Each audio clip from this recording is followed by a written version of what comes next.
అంతర్జాతీయ మనుగడకు ఊపిరిపోసింది మహిళ.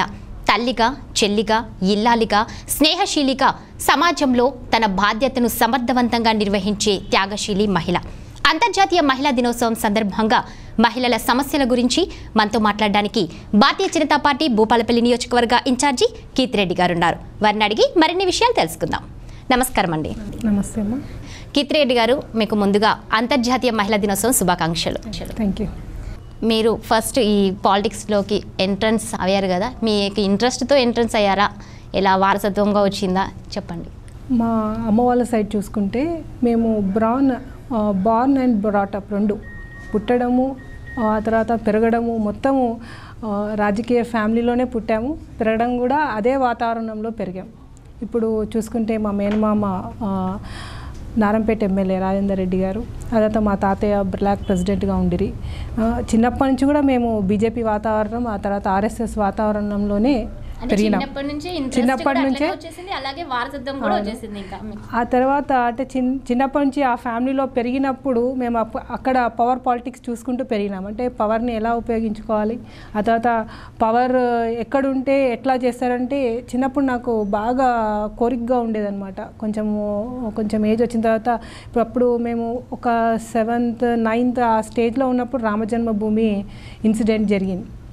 అప్పుడు మాకు ఎంత బాగుండేదంటే, ఎంత యాంగ్జైటీగా ఉండేదంటే, మేము ఎవరి ఇంటికి ఎక్కువ బీజేపీ స్టిక్కర్స్ ఉన్నాయి, రామజన్మభూమి ఎవరికి ఎక్కువ స్టిక్కర్స్ ఉన్నాయి, మా ఇంటి నుంచి మేము ఎన్ని ఇటుకలు అయోధ్యకు పంపినాము, ఇదే అనమాట. అది చాలా గర్వంగా, అంటే మేము మీన్స్ అదే టైప్ ఆఫ్ వాతావరణంలో పెరిగినాము. అట్లనే పెళ్ళి చేసుకున్నప్పుడు జంగారెడ్డి గారి ఫ్యామిలీలోకి మేము రావడం, సత్యపాల్ రెడ్డి గారిని పెళ్ళి చేసుకోవడం. ఇక్కడికి వచ్చిన తర్వాత పాలిటిక్స్ అంటే మోరల్ వాల్యూస్ మెయిన్. పాలిటిక్స్లో మనం ఏం మోరల్ వాల్యూస్ పాటించాలి, పాలిటిక్స్ అంటే మనం ప్రజల కోసము పాలిటిక్స్ చేస్తున్నాం అనేది, అంతవరకు పాలిటిక్స్ అంటే ఓన్లీ ఇది ఒక పవర్ కోసం చేస్తారు అని అనుకునేదాన్ని.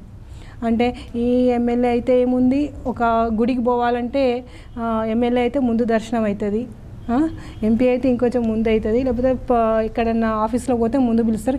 ఇంతకంటే ఇంకా ఎమ్మెల్యేకి ఇంకా వాల్యూ లేదు, అందరూ మన ఇంటికి వస్తారు ఎమ్మెల్యేలు పనులు చేయించుకోవడానికి అని అనుకునేవాళ్ళం. కానీ పెళ్లి చేసుకొని మేము ఇటు వచ్చిన తర్వాత పాలిటిక్స్ అంటే దీనికి ఎంత వాల్యూస్ ఉన్నాయి, మనం పాలిటిక్స్తో ప్రజలకు ఎట్లాంటి న్యాయం చేయగలుగుతామని చెప్పేసి నేను మా మామయ్య జంగారెడ్డి గారి దగ్గర నేర్చుకున్నాను.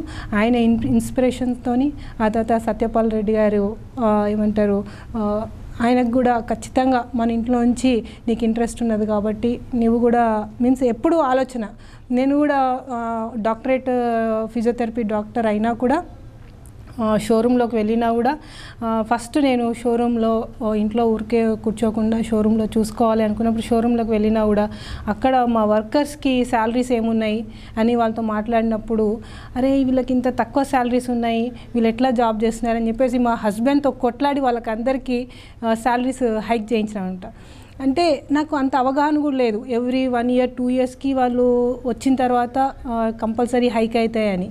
అయినా కూడా నేను వినకుండా, అరే మన దగ్గర పనిచేస్తున్న వాళ్ళు సంతోషంగా ఉండాలి కదా, కాబట్టి మీరు తప్పకుండా హైక్ చేయాలి అంటే ఇంకొక 6 monthsలో మేము ఖచ్చితంగా హైక్ చేస్తామంటే కూడా వినకుండా 6 months బిఫోర్ నేను వాళ్ళకి మీరు శాలరీస్ తప్పకుండా పెంచాలని చెప్పేసి వాళ్ళ తరఫున మా హస్బెండ్ మీదనే మేము చేసిన తీరనమాట.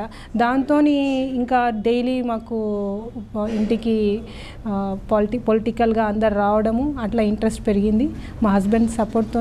తర్వాత భూపాలపల్లి ఆల్రెడీ బీజేపీకి గట్టిగా పట్టున్నటువంటి ప్రదేశము, ఇక్కడ ఉండేటువంటి కార్యకర్తలు ఎవరైతే ఉన్నారో తప్పకుండా మళ్ళీ మీరు జంగారెడ్డి గారి తర్వాత మీ ఫ్యామిలీ నుంచి ఇక్కడ నుంచి తప్పకుండా రిప్రజెంటేషన్ ఉండాలని చెప్పేసి మెయిన్ కార్యకర్తల మెయిన్ ఫోర్స్, వాళ్ళ ఇంట్రెస్ట్, ఆ తర్వాత పార్టీ కూడా ఒక దిశానిర్దేశము, ఆ తర్వాత మీరు ఖచ్చితంగా ఉండాలి అని కోరుకోవడంతో ఎంట్రన్స్ అనేది జరిగిపోయిందమ్మా.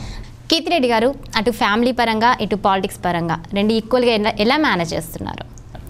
అంటే ఎవరైనా ఒక ఫీల్డ్లో ముందుకు పోవాలి, ఒక ఫీల్డ్లో పేరు తెచ్చుకోవాలి అని ఉంటే ఖచ్చితంగా వాళ్ళకి అది మగవాళ్ళు కానివ్వండి, అమ్మాయిలు కానివ్వండి, ఎవరికైనా ఫ్యామిలీ సపోర్ట్ అనేది చాలా ఇంపార్టెంట్.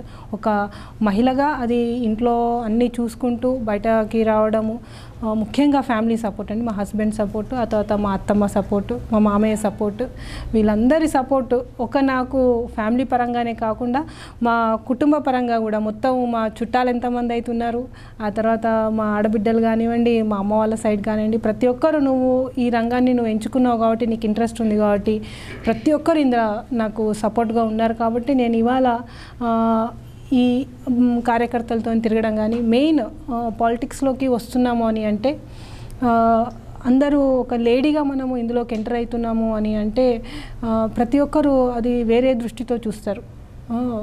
వేరే వాళ్ళు బయటకు వచ్చి, ఒక మహిళ బయటకు వచ్చి పనిచేస్తుందంటే నేను నమ్మేది ఏంటి అంటే, ఒక మెన్గా బయటకు వచ్చి పనిచేస్తే వాళ్ళు 100% హార్డ్ వర్క్ ఇస్తే, ఒక మహిళగా ఒక మెన్కి వచ్చినటువంటి గుర్తింపు ఒక మహిళకు రావాలంటే 200% ఇంకా కష్టపడాలి.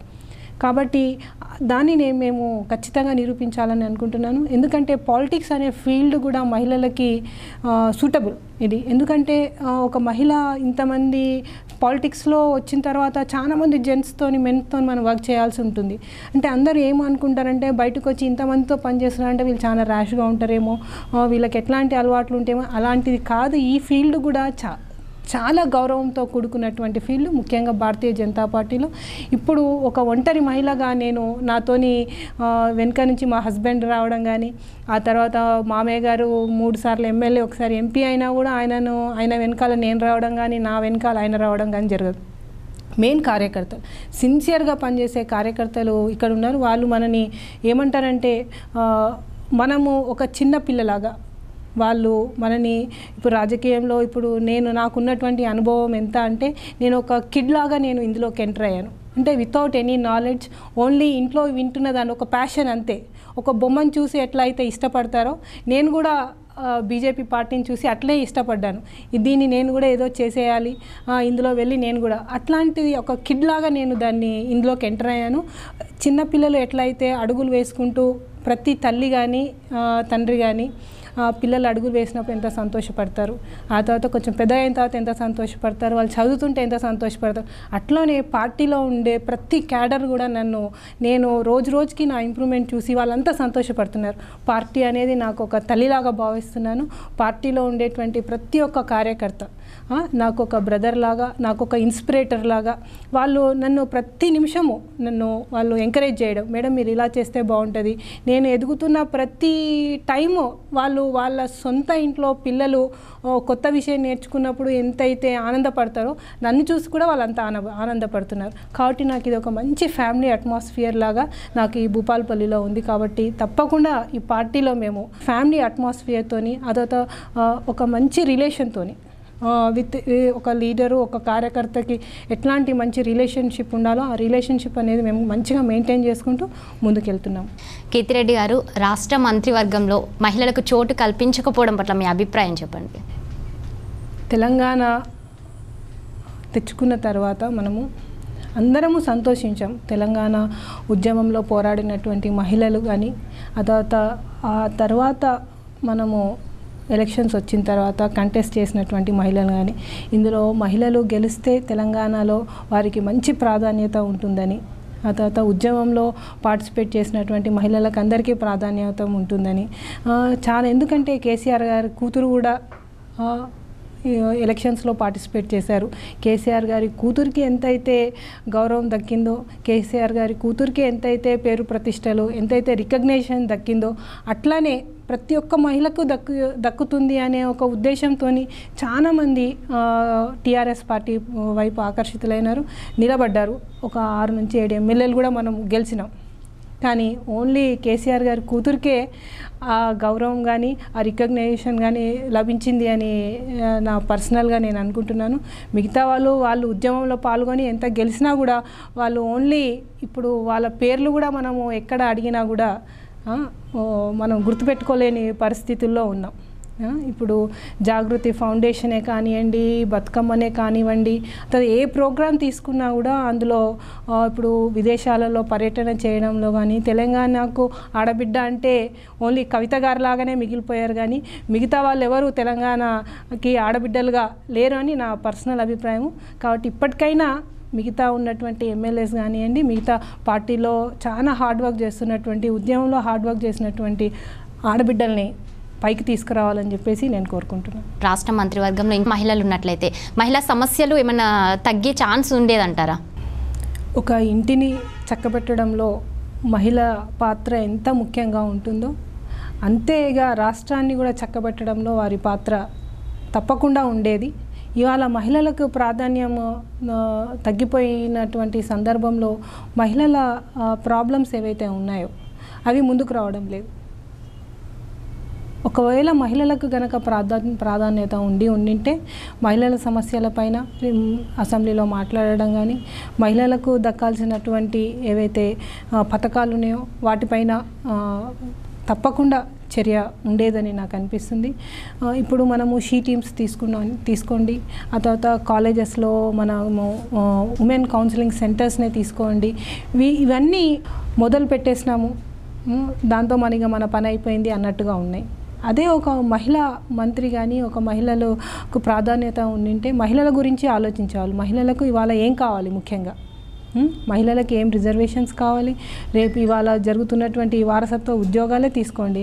వారసత్వ ఉద్యోగాలలో మహిళలకి ఇప్పుడు మనం చూసుకుంటే అమ్మాయి ఉన్న అర్హులే వారసత్వ ఉద్యోగానికి కూడా. కానీ సింగరేణిలో, ఎందుకంటే నేను భూపాలపల్లి చూస్తున్నాను కాబట్టి, సింగరేణిలో అమ్మాయి ఉన్నా కూడా అమ్మాయికి పెళ్లి చేసి అల్లుడికే వారసత్వ ఉద్యోగం ఇవ్వాలి అంటే, అమ్మాయికి చెయ్యాలని ఉన్నా కూడా ఇవాళ ఏమంటారంటే అబ్బాయి అయితేనే ఆ జాబ్ చేయగలుగుతాడేమో అని చెప్పేసి అమ్మాయికి పెళ్లి చేసి ఆ అబ్బాయికి వారసత్వ ఉద్యోగం చూడాలనే చూస్తున్నారు. కానీ అదే ఒక మహిళా మంత్రి కనుక క్యాబినెట్లో ఉంటే కనుక కంపల్సరీ ఏదైనా తండ్రికి అమ్మాయి ఉంటే, అమ్మాయి ఎలిజిబుల్ ఉంటే తప్పకుండా ఆ అమ్మాయికి సింగరేణిలో వారసత్వ ఉద్యోగాలలో మొదటి ప్రావీణ్యత ఇవ్వాలి అనేది ఒక కాన్సెప్ట్ అనేది వచ్చేది.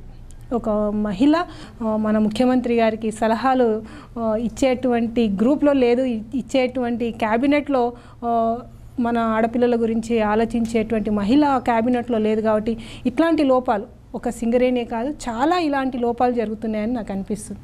రాష్ట్ర ప్రభుత్వం షీ టీమ్స్ని ఏర్పాటు చేసింది మన మహిళల కోసం. ఈ షీ టీమ్స్ వల్ల యూజ్ జరగట్లేదంటారా? షీ టీమ్స్ అనేవి ఓన్లీ మహిళలకు రక్షణగా మాత్రము ఈ షీ టీమ్స్ తీసుకొస్తున్నాము. ఆ తర్వాత కార్పొరేట్ జాబ్స్కి, ఆ తర్వాత ఏదైతే ఐటీ జాబ్స్ ఎవరైతే చేస్తున్నారో హైదరాబాద్లో వాళ్ళ కోసమే పరిమితమైనట్టుగా అనిపిస్తుంది. మన రూరల్ ఏరియాస్లో షీ టీమ్స్ ఎంతగా పనిచేస్తున్నాయి. నిజంగా షీ టీమ్స్ కనుక వర్క్ చేస్తే ఇవాళ మన బాలికల హాస్టల్స్ ఉన్నాయి, ఎస్సీ ఎస్టీ హాస్టల్స్ ఉన్నాయి, అందులో బాలికల పైన ఎన్ని అత్యాచారాలు జరుగుతున్నాయి, వాళ్ళు బయటికి చెప్పుకోలేని పరిస్థితి. నిజంగా షీ టీమ్స్ కనుక వర్క్ చేస్తూ ఉంటే ఎవ్రీ 1 మంత్కి కానీ 2 మంత్స్కి కానీ కంపల్సరీ ఎస్సీ ఎస్టీ బాలికల గురుకులాలకు వెళ్ళి అక్కడ ఖచ్చితంగా అమ్మాయిలతోని మాట్లాడాలి, వాళ్ళకు ఒక బాక్స్ పెట్టాలి. అక్కడ షీ టీమ్స్ పోలీస్ ఆధ్వర్యంలో వాళ్ళకి ఏమైనా ప్రాబ్లమ్స్ ఉంటే ఆ బాక్స్లో వేయండి, బాక్స్లో వేయలేకపోయినా ఇండివిజువల్గా పక్కలకు తీసుకొని కౌన్సిలింగ్ చేయాలి. ఇట్లా ఎన్ని హాస్టల్స్లో జరుగుతున్నాయి. షీ టీమ్స్ అని చెప్పుకొని మనము ప్రభుత్వం షీ టీమ్స్ ఏర్పరిచింది, మహిళలకి చాలా భద్రత ఇస్తుంది అని మనం ఓన్లీ పేపర్లలో చూడడమే కానీ రియాలిటీగా ఎక్కడ జరుగుతుంది ఇది మనం గమనించాలి. షీ టీమ్స్ కనుక రియల్గా వర్క్ అయితే రూరల్ ఏరియాస్లో ఇవాళ ఎంతమంది మా హాస్టల్స్లో అమ్మాయిలు బలైపోతున్నారు. రూరల్ ఏరియాస్లో మెయిన్గా మన డిగ్రీ ఇంటర్మీడియట్ కాలేజెస్లో ఎంతమందికి ఈ అవగాహన కార్యక్రమాలు తీసుకుంటున్నారు షీ టీమ్స్, ఎంతమందికి కౌన్సిలింగ్ చేస్తున్నారు, ఇవి మనం వేల పైన కూడా లెక్క పెట్టలేము. ఏ కాలేజీకైనా సరే ఇప్పటివరకు షీ టీమ్ వెళ్ళి అమ్మాయిలకి ఒక కౌన్సిలింగ్ తీసుకుందా? మనం గుర్తుపెట్టుకోవాలి. అంటే నిర్భయ చట్టాన్ని కూడా తీసుకొచ్చిన తర్వాత కూడా మహిళల మీద ఈ అరాచకాలు తగ్గడం లేదు. ఈ నిర్భయ చట్టం మీద మీ కామెంట్ ఏంటండి? నిర్భయ చట్టానికి పవర్ లేదని కాదమ్మా, నిర్భయ చట్టానికి చాలా పవర్ ఉంది. ఆ చట్టాన్ని మనం ఉపయోగించుకోవాలి. ఇవాళ ఒక అమ్మాయి పైన ఒక అత్యాచారం కానీ ఏదైనా జరిగితే పేరెంట్స్ కూడా ఆ అమ్మాయి తరఫున కూడా రేపు మళ్ళీ మా అమ్మాయికి పెళ్లి జరగదేమో, రేపు సమాజంలో ఎలా తల ఎత్తుకొని తిరుగుతుంది అని చెప్పేసి ఆ విషయాన్ని బయటికి తీసుకురావట్లేదు. ప్రభుత్వము ఎంతో ఆలోచించి ఇలాంటి చట్టాలు తీసుకొస్తుంది. అందులో నిర్భయ చట్టం ఒకటి. ఆ చట్టాలను ఉపయోగించుకొని ఎవరైతే ఇలాంటి అకృత్యాలకు పాల్పడుతున్నారో అలాంటి వాళ్ళని శిక్షించాలి. కానీ అమ్మాయికి రేపు ఫ్యూచర్లో ప్రాబ్లం అవుతుందని చెప్పేసి బయటికి రావట్లేదు. ఎక్కడైతే ప్రాబ్లం బయటికి వచ్చిందో మన మహిళా సంఘాలు కానివ్వండి, ప్రతి ప్రభుత్వం కానివ్వండి దీనిపైన ఇప్పటివరకు స్పందించింది. యువత కూడా స్పందిస్తుంది. కాబట్టి చట్టానికి పవర్ ఉన్నది. కానీ మన సమాజం మారాలి, మనలో ధైర్యం రావాలి. ముఖ్యంగా ఇట్లాంటి అకృత్యాలకు ఎవరైతే గురవుతున్నారో అలాంటి మహిళల్లో ఆత్మస్థైర్యం రావాలి. నేను అందుకే చెప్తున్నా, ఈ షీ టీమ్స్ అనేవి మనం ఎందుకు తీసుకున్నాం? ఇలా జరిగిన వాళ్ళ దగ్గరికి షీ టీమ్స్ వెళ్ళి వాళ్ళ కౌన్సిలింగ్ ఇచ్చి నెక్స్ట్ టైం ఇట్లా జరగకుండా ఉండడానికి కూడా వాళ్ళు తోడ్పడాలి. వాళ్ళని బయటికి తీసుకురావాలి. ఖచ్చితంగా వాళ్ళకు శిక్ష పడే విధంగా మనం ట్రై చేయాలి. కాబట్టి చట్టానికి ఎప్పటికైనా పవర్ ఉన్నది. మనలో మార్పు రావాలి. మనము చట్టాన్ని ఉపయోగించుకునే స్థాయికి మనం ఎదగాలి. కీర్తిరెడ్డి గారు, స్త్రీ వస్త్రధారణ వల్లే స్త్రీల మీద అరాచకాలు జరుగుతున్నాయని కొంతమంది రాజకీయ నాయకులు విమర్శలు చేస్తున్నారు. వారి విమర్శలపైన మీ కామెంట్? మహిళ ఎలాంటి బట్టలు వేసుకోవాలి అనేది నిర్ణయించే హక్కు ఎవరికీ లేదు. ఇప్పుడు మీరు చుడిదార్ వేసుకున్నారు, నేను చీర కట్టుకున్నాను. మీ ఏజ్కి తగినట్టుగా మీరు తయారయ్యారు. నేను డ్రెస్ వేసుకోనని ఏం లేదు, నేను కూడా డ్రెస్ వేసుకుంటాను. ఎవరికి ఎందులో కంఫర్టబుల్గా ఉంటే అందులో మనం రెడీ అవుతాం. అది చూసేవారి దృష్టిపైన ఆధారపడి ఉంటుంది. ఇప్పుడు చెడు దృష్టితో చూడాలంటే నిండా ముసుగు కప్పుకొని వచ్చినా కూడా ఆలోచనలో వక్రత ఉన్నప్పుడు దాన్ని ఎవరు కూడా మార్చలేరు. దీన్ని మహిళా వస్త్రధారణ అంటే ఎవరికి కంఫర్టబుల్గా ఎలా ఉంటారో ఆ విధంగా డ్రెస్అప్ కావడంలో తప్పులేదు. మనము ఎంత మంచిగా మనకి ఏ విధంగా అయితే నప్పుతుందో సాంప్రదాయబద్ధంగా మన వాల్యూస్ని మనం కాపాడుకునే విధంగా ఇవాళ రేపు పిల్లలకి అన్నీ తెలుసమ్మా. ఎవరు కూడా కావాలని ఉట్టిగానే రూమర్స్ తెచ్చుకోవాలని ఎవరు అనుకోరు. అది చూసే వాళ్ళ దృష్టిపైన ఆధారపడి ఉంటుంది. కానీ కంఫర్టబుల్గా ఏ డ్రెస్సింగ్లో కంఫర్టబుల్గా ఉంటే ఆ డ్రెస్సింగ్లో వేసుకోవడంలో తప్పలేదు. నియోజకవర్గంలో మీ పార్టీని బలోపేతం చేయడానికి ఎలా కృషి చేస్తున్నారు? నెక్స్ట్ ఏ విషయాల మీద మీరు పోరాటం చేయడానికి సిద్ధంగా ఉన్నారు? భూపాల్పల్లి నియోజకవర్గంలో బీజేపీ పార్టీకి చాలా మంచి పట్టు ఉన్నటువంటి ప్రదేశం మాకు భూపాల్పల్లి. ఎందుకంటే ఇంతకు ముందు నుంచి ఇక్కడ 2 సార్లు ఎమ్మెల్యేగా కానివ్వండి, ఇక్కడ నుంచి రిప్రజెంటేషన్ ఉన్నది. ఇంతకుముందు ఇది భూపాల్పల్లి కాన్స్టిట్యున్సీ కాకుండా పరకాల కాన్స్టిట్యున్సీ నుంచి కూడా ఇక్కడ ఈ కాన్స్టిట్యున్సీలో ఉన్నటువంటి సగం విలేజెస్ కూడా పరకాల కాన్స్టిట్యున్సీలో ఉండే.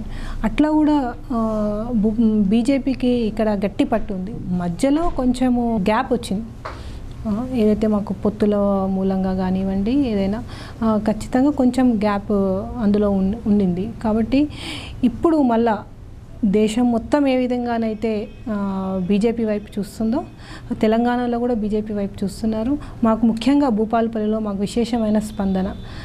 తప్పకుండా మళ్ళీ బీజేపీ ఇక్కడ మేము జెండా ఎగురవేస్తాము. తప్పకుండా ఇక్కడ భూపాల్పల్లి సెంటర్లో మా కౌన్సిలర్స్ అందరూ విన్ అయ్యి కౌన్సిల్ చైర్మన్ కూడా మేమే అవుతాము. కాబట్టి భూపాల్పల్లి అనేది బీజేపీకి పట్టుకొమ్మ. బీజేపీలో రేపు 2019లో ఇక్కడ ప్రజలు మమ్మల్ని ఆదరించి విశేషంగా ఇక్కడ నుంచి మమ్మల్ని గెలిపిస్తారని మాకు గట్టి నమ్మకం ఉంది. మేడం, మహిళలు అన్ని రంగాల్లో ముందుంటున్నారు, అది జరుగుతుంది ఆల్రెడీ. అయినా కూడా వారికి ఎటువంటి భద్రత అనేది లేకుండా పోతుంది. ఏం చేయాలంటారు? మహిళలే స్వయంగా రక్షణ తీసుకోవాలంటారా? ఎలా ఉండాలంటారు? మహిళలకు భద్రత అని అంటే ఎవరైనా సరే ఇప్పుడు మనం ఇంటి నుంచి బయటికి వస్తున్నాము అని అంటే సెల్ఫ్గా వాళ్ళు తీసుకోవాల్సినటువంటి ప్రొటెక్షన్ ఏదైతే ఉందో ఇంట్లో తప్పకుండా చెప్పి రావడం కానీ, అదొక మళ్ళీ మనము టైంకి వెళ్ళకపోతే ఈ టైంకి వస్తున్నామని చెప్పడం కానీ, ఇట్లాంటివి మనం ఎక్కడికి వెళ్తున్నామనే ఇన్ఫర్మేషన్ అయినా కూడా తప్పకుండా మన పేరెంట్స్కి మనం ఇవ్వాలి. ఈ చిన్నది కూడా మనం పాటించినప్పుడు మనం మన భద్రత పైన ఎవరికైనా సరే, అమ్మాయిలు కానీ అమ్మాయికి అబ్బాయికి నాకు పెద్దగా ఏమంటారంటే తేడా చూడాలని అనిపించదు. ఎందుకంటే నాకు ఉన్నది 2 అమ్మాయిలు. యాజ్ ఏ మదర్ నేను కూడా నా పిల్లలకి కోసము ఎక్కువగా తాపత్రయపడతాను. వాళ్ళు ఇప్పుడు బయటికి వెళ్తున్నారంటే ఎక్కడికి వెళ్తున్నారు, ఏం చేస్తున్నారు, టైంకి మనకు ఇన్ఫర్మేషన్ ఇవ్వడము, ఇవన్నీ కంపల్సరీ. మన భద్రత మనమే చూసుకోవాలా అని అంటే ప్రతి ఒక్కరూ ఇప్పుడు మామూలుగా మనం వెస్టర్న్ కంట్రీస్లో చూసుకుంటాం. వెస్టర్న్ కంట్రీస్లో కంపల్సరీ ఒక ఉమెన్ కనుక బయటికి వెళ్తుంది అని అనుకుంటే compulsory she will carry A pepper spray in her purse అనమాట, కంపల్సరీ. అట్లాంటి సిస్టమ్ మన దగ్గర లేదు. ఎందుకంటే మన సమాజం కూడా ఒక మహిళని భావంతో చూస్తుంది. మనం పెరుగుతున్నటువంటి సమాజం కానీ మన ఇండియన్ కల్చర్లో మహిళని గౌరవించే పద్ధతిలోనే మనము చూస్తున్నాం. కాబట్టి మనము ఇండియాలో ఉన్నందుకు మనం చాలా సంతోషించాలి. మహిళలమైనందుకు మనకు ఇండియాలో మహిళలకి దక్కుతున్నటువంటి గౌరవం ఏదైతే ఉందో అన్ని ప్రదేశాల్లో చూసుకుంటే మనం అగ్రగామిలో ఉన్నామని నేను అనుకుంటున్నాను. ముఖ్యంగా జాగ్రత్తల విషయంలో ఉంటే అమ్మాయి అయినా అబ్బాయి అయినా సెల్ఫ్ ప్రొటెక్షన్ అనేది సెల్ఫ్గా ఎవరి పర్సనల్గా వాళ్ళు తీసుకునేటువంటి జాగ్రత్తలు తప్పకుండా ప్రతి ఒక్కరు తీసుకోవాలి. కీర్తిరెడ్డి గారు, కేంద్రంలో మీ పార్టీ అధికారంలో ఉన్నప్పటికీ మహిళా బిల్ ఎందుకు కార్యరూపం దాల్చలేకపోతుంది? మహిళా బిల్ ముఖ్యంగా నేను ఇవాళ మహిళలకందరికీ మహిళా దినోత్సవ శుభాకాంక్షలు తెలపాలనుకుంటున్నాను. కేంద్రంలో మన బీజేపీ ప్రభుత్వం ఉంది కాబట్టి మేము చాలా స్ట్రాంగ్గా బిలీవ్ చేస్తున్నాము. త్వరలో ఈ మహిళా బిల్లుకి ఒక కార్యరూపం వస్తుందని చెప్పేసి ఇందులో ఏదైతే ఒక బీజేపీ పార్టీ ఒక్కరు రాజ్యసభలో కానివ్వండి, లోక్సభలో కానివ్వండి ఆమోదం జరగాలి. లోక్సభలో మన ప్రభుత్వం దాని గురించి మాట్లాడినప్పటికీ రాజ్యసభలో కూడా దానికి ఆమోదం అనేది రావాలి. రాజ్యసభలో మిగతా పార్టీలందరూ దీనికి సహకరిస్తే తప్పకుండా మహిళా బిల్ని బీజేపీ ప్రభుత్వంలో మేము చూస్తామని, మహిళా బిల్లు ఈ బీజేపీ ప్రభుత్వంలో కార్యరూపం దాలుస్తుందని చెప్పేసి గట్టి విశ్వాసంతో మేము నమ్ముతాం. ఓకే, కీర్తిరెడ్డి గారు, మహిళా దినోత్సవం సందర్భంగా మన మహిళల కోసం ఏం చెప్పాలనుకుంటున్నారు? మహిళా దినోత్సవం సందర్భంగా నేను మహిళలకి అంటే ముఖ్యంగా మహిళలకందరికీ ఉమెన్స్ డే శుభాకాంక్షలు. మహిళ అంటే మొత్తము ఈ మన సొసైటీని మార్చడంలో మహిళకు ఉన్నటువంటి పాత్ర ఇంకెవ్వరికీ లేదు. దీనికి నేను ఒక చిన్న ఎగ్జాంపుల్ చెప్తాను. మన స్వామి వివేకానంద గారు చిన్నగా ఉన్నప్పుడు స్కూల్లో వెళ్తారు. స్కూల్కు వెళ్ళినప్పుడు అక్కడ స్కూల్లో టీచర్ లేపి ప్రతి ఒక్కరిని మీరు ఏమవుతారు మీ ఫ్యూచర్లో అని అడిగినప్పుడు ప్రతి ఒక్కరు కూడా ఒకరు బ్యారిస్టర్ అవుతాను, ఒకరు లేకపోతే టీచర్ని అవుతాను, ఒకరు డాక్టర్ని అవుతాను, అట్లా డిఫరెంట్గా వాళ్ళు సమాధానాలు చెప్తారు. కానీ స్వామి వివేకానంద మాత్రం లేచి నేను జట్కా నడిపే వాడిని అవుతాను అని చెప్పేసి స్వామి వివేకానంద గారు చెప్తారనమాట. అలా చెప్పినప్పుడు వెంబడే అప్పటికే స్వామి వివేకానంద గారి ఫాదరు ఊర్లో పెద్ద బ్యారిస్టరు. మనకిప్పుడు సెల్ ఫోన్లో ఉన్న ఇప్పుడు విషయం తొందరగా పోతుంది, కానీ అప్పుడు కూడా ఆ విషయం అంతే ఫాస్ట్గా వాళ్ళ నాన్న వరకు చేరిపోయింది. మీ అబ్బాయి నువ్వేమో ఇంత పెద్ద బ్యారిస్టర్వి, మీ అబ్బాయి ఏమో జట్కా నడిపే వాడిని అవుతా అంటున్నాడు, ఏందయ్యా అని ఇంట్లో ఏం చెప్తున్నారు మీరు అంటే ఆయనకు బాగా కోపం వస్తుంది. మీరు ఇంట్లో అబ్బాయికి ఏం నేర్పిస్తున్నారు, నేను ఊర్లో ఇంత పెద్ద బ్యారిస్టర్ని, వాడేమో జట్కా బండి అవుతానని అంటున్నాడంట. అంటే స్వామి వివేకానంద గారు ఇంటికి వస్తారు. ఇంటికి వచ్చిన తర్వాత వివేకానంద గారి వారి తల్లిగారు ఆమెను వివేకానంద లోపలికి తీసుకెళ్ళేసి నువ్వు ఏమి అని చెప్పావు స్కూల్లో అంటే నేను జట్కా నడిపే బండివాడిని అవుతాను అని చెప్పానమ్మా అని అంటారు. నువ్వు చాలా కరెక్ట్గా చెప్పావు. అప్పుడు వివేకానంద గారికి ఒక చూయిస్తుంది అనమాట వాళ్ళ మదరు. వాళ్ళ ఇంట్లో ఒక పెద్ద పోర్ట్రేటు ఏదైతే శ్రీకృష్ణుడు అర్జునికి గీతోపదేశం చేస్తారో ఆ బొమ్మ అబ్బాయికి చిన్న బాల వ్యవస్థలో ఉన్నటువంటి వివేకానంద గారికి ఆ బొమ్మ చూయించి ఆ జట్కా నడిపేవాడివి నీవు, ఆ జట్కా ఉంటారు మన భారతదేశాన్ని. ఆ జట్కాకి శ్రీకృష్ణుడు ఏ విధంగా అయితే దారి చూపిస్తున్నారో, ఈ జట్కాని నువ్వు భారతదేశం అనుకో, ఆ జట్కా నడిపేవాడివి నీవే. భారతదేశానికి ప్రపంచంలో దిశానిర్దేశం, భారతదేశాన్ని ప్రపంచ పటంలో అగ్రస్థాయిలో నిలబెట్టాల్సినటువంటి పనినిది అని ఆయనకి ఆ రోజు ఉపదేశం చేసింది వాళ్ళ మదర్. స్వామి వివేకానంద లాంటి ఒక గొప్ప వ్యక్తిని ఆ రోజు ఆయన మదిలో ఆ భావనలు తీసుకొచ్చినటువంటి వ్యక్తి ఎవరంటే తల్లి. ఒక వివేకానంద గారు లాంటి వ్యక్తిని ప్రపంచానికి ఇవ్వగలిగినటువంటి తల్లి ఏదైనా సాధించగలుగుతుంది, ఎలాంటి మార్పునైనా తీసుకురాగలుగుతుంది. కాబట్టి అందరం మనము ఒక ఇన్స్పిరేషన్గా తీసుకోవాలి. ఒక మహిళతో సాధించలేనిది ఏదీ లేదు.